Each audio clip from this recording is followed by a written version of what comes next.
Assalamualaikum warahmatullahi wabarakatuh. Selamat sejahtera and hello everyone. Welcome to my YouTube channel. My name is Abdul Karim alias.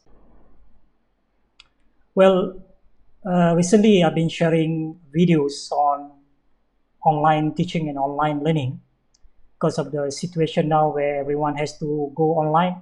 Everyone has to shift their face-to-face class online. So there's a kind of panic situation or havoc, especially for those who are not really familiar with online teaching and online learning. Um, can be actually a hard time for them to really learn a lot of new things within a very short time. So in this video, I would like to share these timely topics, tips on designing e-learning or online learning for folks with slow internet. Well, the focus is actually for those students, our students that have slow internet connection, or we call it low bandwidth. So how do we deal with this issue? Well, there is now a new buzzword, remote learning. What is remote learning? Well, during this COVID-19, almost all face-to-face classes has to shift online. There's no option, there's no choice. But the big concern is to ensure an equitable transition to online. Everyone or no one should be left behind. No one should be deprived of learning. It's easy to say, but we need to address this problem. Well, I would like to share with you this website. This is where actually I will share the link in the description below the video. If you go to this website, you can have access to this Global Digital 2019 reports, very detailed report of the status of the internet accessibility, internet connection, and ownership of the mobile devices, social media, and so on. I would like to share with you some of the data that I extract from this report. But the thing is, when we think about the global access to internet, many of us perhaps assume that high-speed internet access is almost ubiquitous. We take it for granted. We simply assume we have a good Wi-Fi connection wherever we go, or wherever we are, and wherever we need one. But the reality is, in many parts of the world, high-speed internet access is actually sometimes, rare or even non-existent. Let's look at some of this data. This is actually the digital around the world in 2019, and based on the number of population that we have now, 7 billion. Out of these 7 billion, we have unique mobile users, those with owning at least one device. Is about 5 billion, 5.112, which translate into about 67% penetration. So meaning that not everyone has at least one mobile device. Whereas in terms of internet users, out of 7 billion, we have 4.388 billion, which translate into 57% penetration, internet penetration, which simply means less than 60% of the world population has internet access, or about that 40%. And even among the 57%, the internet speed or the internet quality that they have probably will be different in different parts of the world. Okay, that's in terms of the whole world. But when we look at the breakdown in terms of the different region in the world, where we are interested to look at Malaysia here, which is in this area, the Southeastern Asia region here. Oh, sorry, here. Yeah, I'm sorry, here. So about 63% internet penetration. So there's still a large area in the Southeast Asia that still have no or very little internet penetration. This is very important to keep in mind when we design our online class or online course. how many of our students do not have access or have very little access or very slow access to the internet for them to be able to, to follow our the course.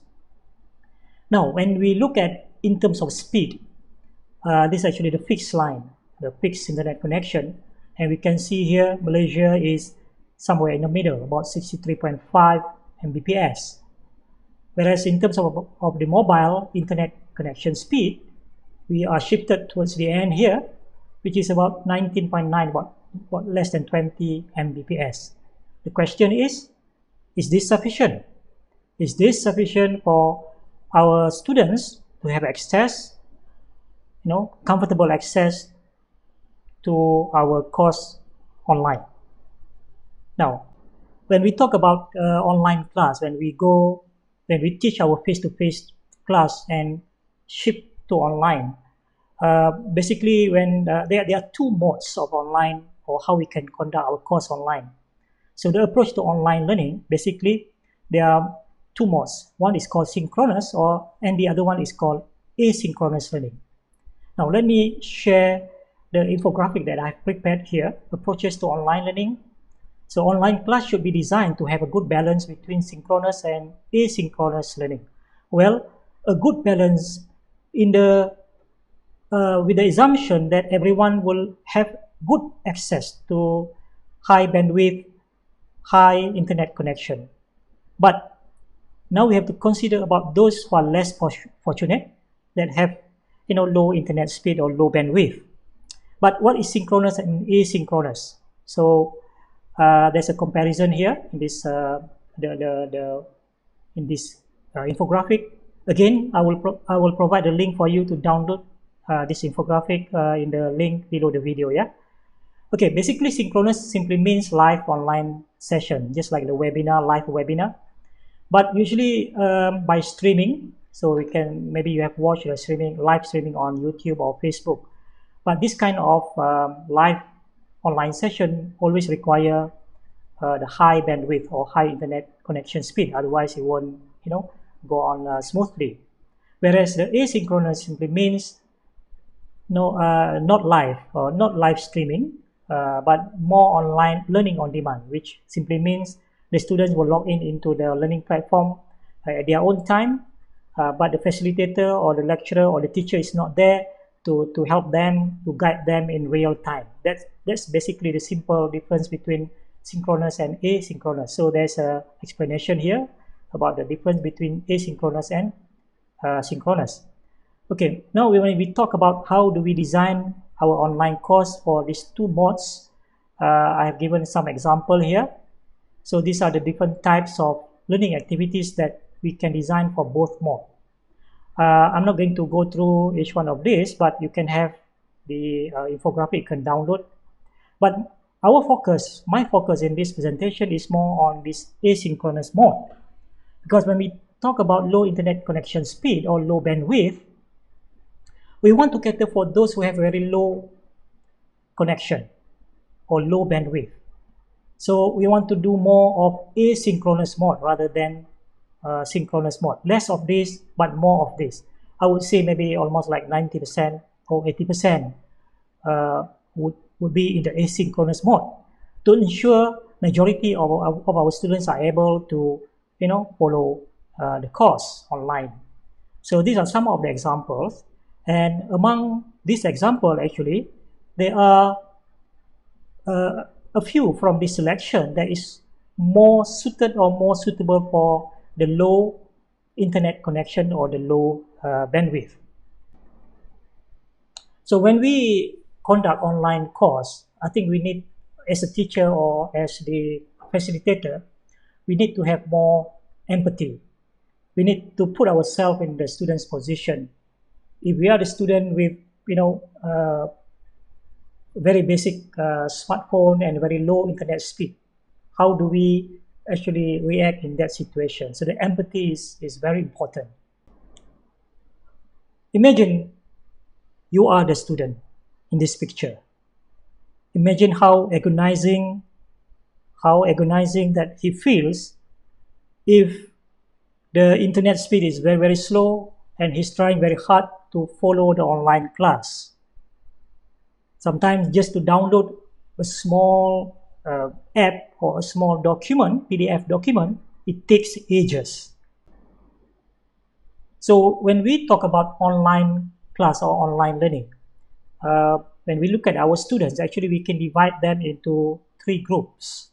The first group would be the students with, they are very fortunate to have a very high internet connection speed, or we call it high bandwidth. These are maybe students that still staying in the hostel at the university, and they have the access to the university's internet. Or maybe they are at home and using very high speed internet like Unified. But maybe there are some groups of students, probably they are staying at home now, but they have very relatively slow speed, but quite reasonable, perhaps around 10 Mbps maybe, which is not bad. But there are students with very slow internet speed or very low bandwidth, and even without internet connection at all. These three groups of students, we should this actually when we have to keep in mind when we design our online course, we should design to the lowest group or to the least fortunate group of students that have very slow internet speed or even without internet speed connection at all. Now, these are the things that we have to keep in mind when we design our online course. The first and foremost is to know your learners. Because one of the fundamental of good instructional design or course design practice is to know your audience before you start designing anything. For example, I put the questions here. Who are they? Who are your students? Where are they? What are their location? Where are they come from? What sort of devices do they use to access e-learning? What is their learning environment like? So these are some of the critical questions that you can ask to identify learners with a current or potential bandwidth issue. But how do you get this data? Well, if you don't have this data, you have to ask them. You have to send a simple survey, 2 or 3 questions, asking about these questions. Or even you have to call them, or you have to send WhatsApp or whatever. You have to reach out to your students and ask these essential questions, so that now, having this data in your hand, you can now design, or you can strategize the design of your course to accommodate the different requirements, the different needs of your students. So that is one, knowing your students. Now, again, once you know your student, remember the 3 groups of students. The third group, maybe even without internet connection at all. The second group, maybe they have some internet connection, but is very slow. So this the group of what we call low bandwidth. Now, if even 10% of your students is in the second or the third group, we have to consider them, and we have to design our online course for them. So we go for the lowest, I call it the lowest denominator. Okay. So with that in mind, and with the data that you have to rethink your content strategy. Okay. Don't just focus on creating the content. You learn how to create a video, you learn how to create, the different kind of content, PDF, the PowerPoint. If you focus on that alone without thinking about your students, then you will miss many of them. So rethink about your content strategy. Well, what does it mean? Now, let me elaborate a little bit. These are some of the points, and I will elaborate after these slides. First, create a low bandwidth version of your course. This one. Second one, use something called microlearning approach, microlearning strategy. The third, consider an audio-only course. And the fourth, consider a text-only course. So these are the 4 kind of content strategy that you have to consider. And this is very important because I have observed that when people go into online, the first thing that they come to their mind is, how do I convert my face-to-face course into online?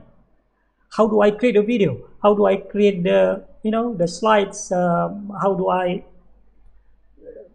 address the issue of copyright in my content? How do I create PDF? Things like that. Well, that's good because we need to create good content for our online course delivery.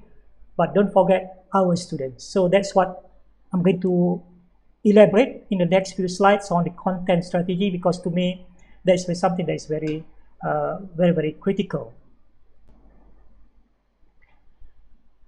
Now,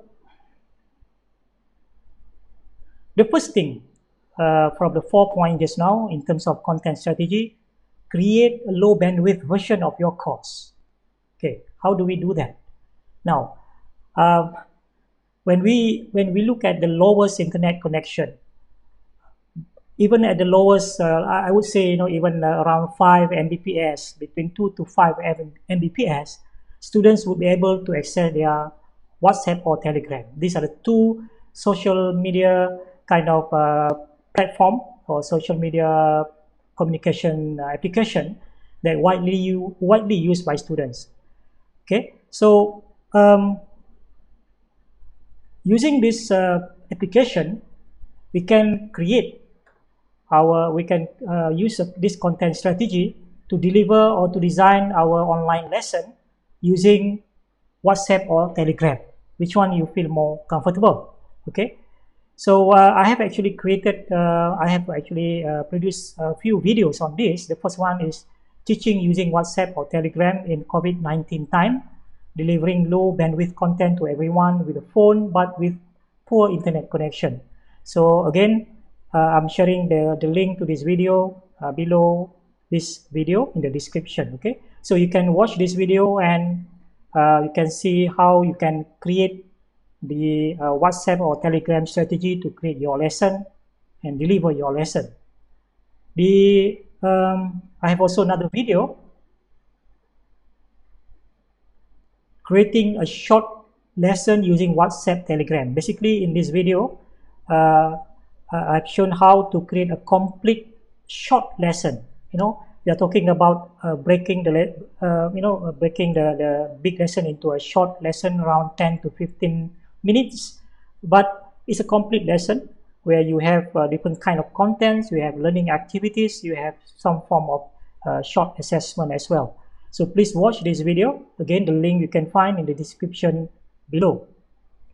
And okay, when we talk about designing and delivering our lesson using WhatsApp or Telegram, some people ask me, which one is better, WhatsApp or Telegram?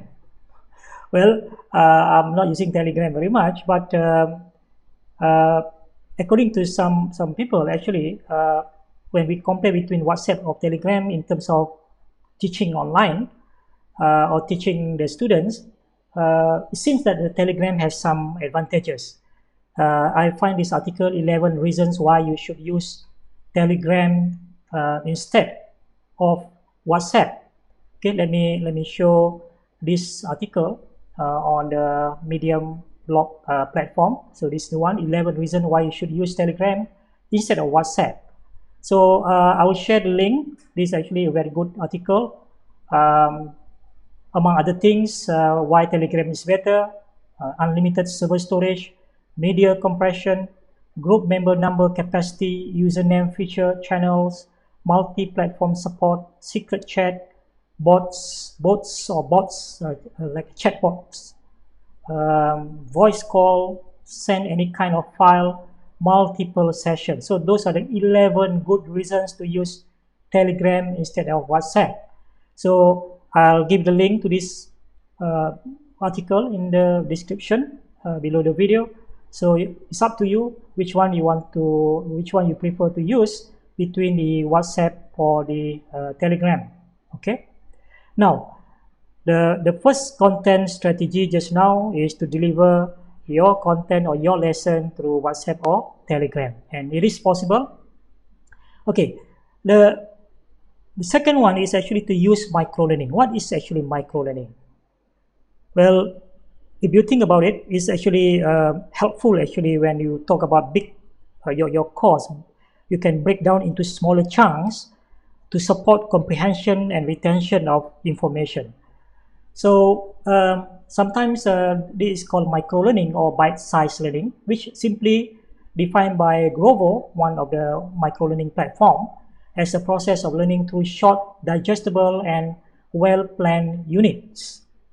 So basically, when you look at your lesson plan for the whole course, you can actually break down the topic into small lessons, and you can design it so that you can deliver in 10 or 15 minutes in the WhatsApp or Telegram using the methods that I've shown in another video. So how to deliver more for less.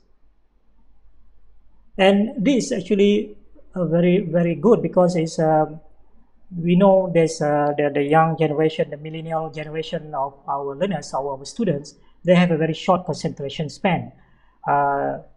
Some say about 4 minutes, but research from Microsoft is actually unbelievable. The concentration span can be as short as 8 minutes. So given that fact, because of the short concentration, it's not wise to design our online course to be very long. I would say 10, if you want to deliver through WhatsApp or Telegram, 10 minutes or 15 minutes would be the kind of recommended length of time or duration. So the bite-sized learning or micro-learning is basically breaking up the content into small chunks. That's the basis of bite-sized learning or micro-learning. It makes sense to break down content into a small, manageable segments. Now, the second strategy, we should consider an audio-only course, or sometimes we call it podcast. It doesn't have to be a full-blown podcast. It can be just a simple audio by pressing the microphone button in your WhatsApp or Telegram. But a podcast is more kind of it's slightly bigger, and an audio-only course is a great alternative because they are basically small and they are more suitable to be delivered in the low bandwidth situation. And I have shown in another video how to create a podcast or create a lesson using a podcast. And this video also, the link can be found in the description below. But how do we create one? Also, I have shown in that video. But this is actually the application, the free application, very easy to use, almost no-brainer, and it's called Anchor. Okay, you can see here the easiest way to make a podcast. Anchor is an all-in-one platform where you can create, distribute, or monetize your podcast from any device for free. I think so far this is perhaps the easiest platform, the easiest tool which you can use to create a podcast, because you can also do it on the website, or you can download the app and you can do a podcast right from your phone. How easy is that? And you can actually embed that podcast in your WhatsApp or your Telegram as part of the lesson. And this is an example of one podcast that I made in Anchor. You can see here. And good thing is you can get some simple statistic to show how many people have listened to your podcast. Okay, and let me very quickly show the example on the website.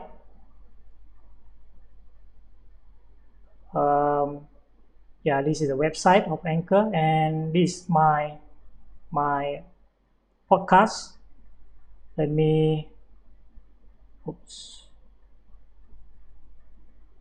show, and let me just quickly play the audio, the podcast. And what you can do actually, once you create the podcast, you can get the link, and you can share the link in the WhatsApp. Okay, So let me just play this one.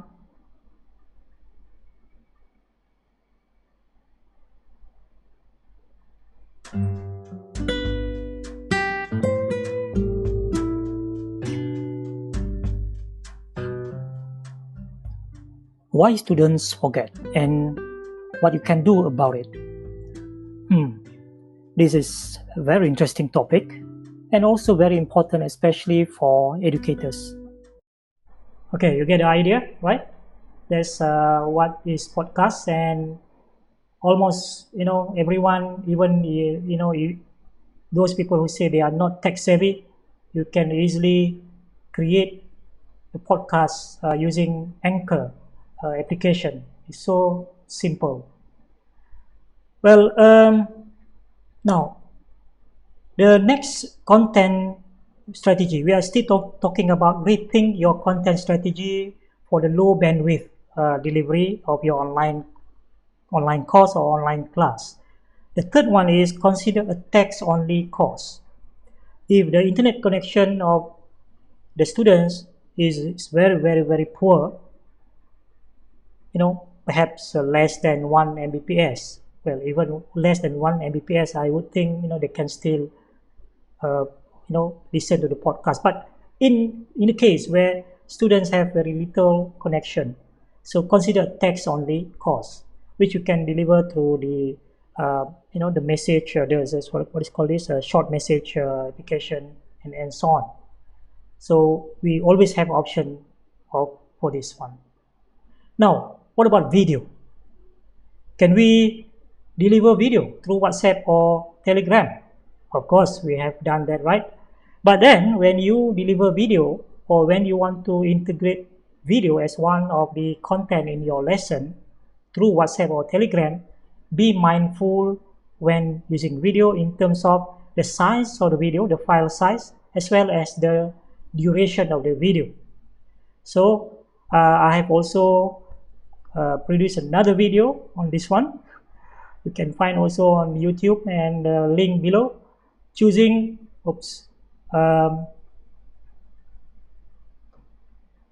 optimizing video content for WhatsApp or Telegram lesson. So in this video, actually, I've shown how to optimize your video, reduce the file size so that it is become very light and can be delivered easily through Telegram or through WhatsApp. So the application that you can use here is ClickChamp Utilities. Free application, is web-based, nothing to download. So you just go to this link, to this website. Again, the link I will share down below in the description. And all you need to do, the video that you have created, just drag it in here, and it will convert the video to, you can choose the format. So my advice is to convert the video to a small size, maybe 360p or 480p. That will be good enough. I would say 480p. That's a good size for the video, and that is good enough. When the students watch on the phone, that still looks good. Okay, so you can actually compress your video up to 80% of the original file size. So that would make it very efficient to deliver the video through your WhatsApp or through Telegram. So you still can use video for low bandwidth, provided you make it short. How short? Between 1 to 3 minutes, I would say. 1 to 3 minutes. Then compress the size so that the size will be around 10 megabyte. The most is 15 megabyte. You can actually reduce further if you use 360p or even 240p size, but I would say 480p should be okay, should be enough. Okay, there's another application called Handbrake. This one that you see on the screen here is for Mac. You have to download the program or the application. It's also available for PC.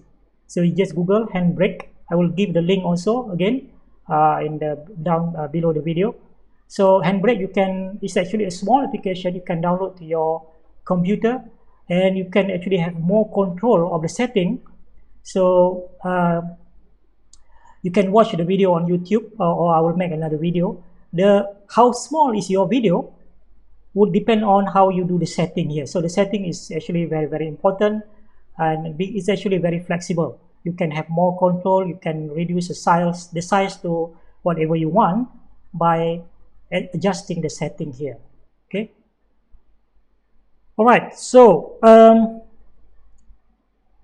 the fourth strategy in terms of content strategy is to get creative with your cost distribution. Okay. What I mean by before that, when yep, talking about video just now, sometimes maybe you have to consider avoiding the video altogether if the internet connection speed is very low.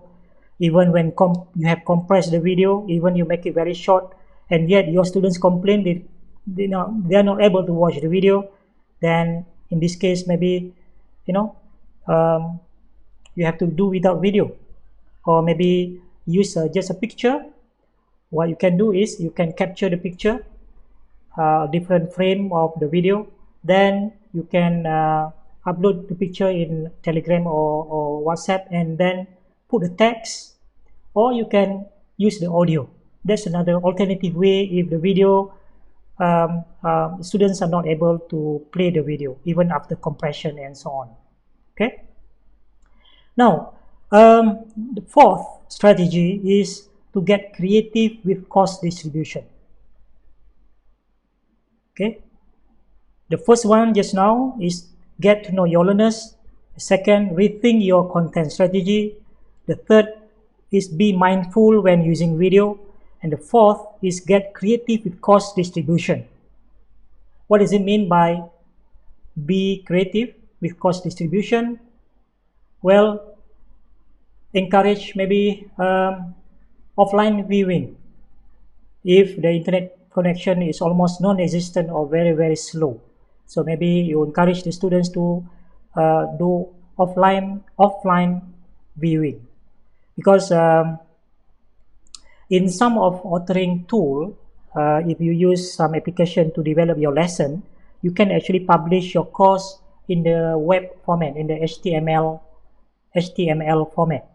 So once you publish in the HTML format, usually it will be in the compressed or zip file. Then you can upload that file in the WhatsApp or Telegram. When the students click the file, it will take them to the web, assuming they can still go to the web and they can follow the course on the web. So there is one content strategy. Maybe I will make another video on this particular aspect. Maybe if you don't really understand how to do it, I will make one short video on this one. But this is actually a good option. Another option is maybe to distribute courses on CDs or USB drive. This is almost like a last resort. If the students have no internet connection, what you can do, you can distribute your course on CD or USB drive. CD might have also an issue, because nowadays some computers, they don't have CD drive. So in this case, maybe you want to save your course on the USB drive and send the USB drive, or even print some of the notes and so on and send to the students. So these are good old days of correspondence course, I remember. Or maybe distance on learning kind of course. So there you go. Basically, if I go back to PowerPoint, we have gone through. Basically, when we talk about the online course just now, how to deliver our course with the student in mind. For those who have very slow internet connection, designing for low bandwidth. Okay, so these are the things that we have to keep in mind. Okay, So those are the strategy that we can use for our online course to cater for the low bandwidth, low internet connection, so that we can still reach out everyone in our course, so that no one is left behind, because we are supporting the sustainable development goal, or SDG goal 4, basically about providing quality education for students. No one is left behind, the inclusiveness or inclusivity. So if we are doing this approach, catering for the students, even with those with a low bandwidth or no connection at all, we can still deliver the online course to everyone. So good luck, everyone. So okay, don't forget to subscribe to my YouTube channel, because I'm going to create more content on topics related to online teaching, online learning. So if you subscribe to the channel, you'll be notified. And I would appreciate also feedback on the video, anything that I can improve, or if you have any topics that you want me to cover also, I will try to do it. So I hope the time you spent to watch this video has been worthwhile, and I hope you can apply this. And please share this video to as many of your colleagues as possible, so that they can use the idea here to apply for their online course design. So that's all for now. Thank you very much for watching, and all the best.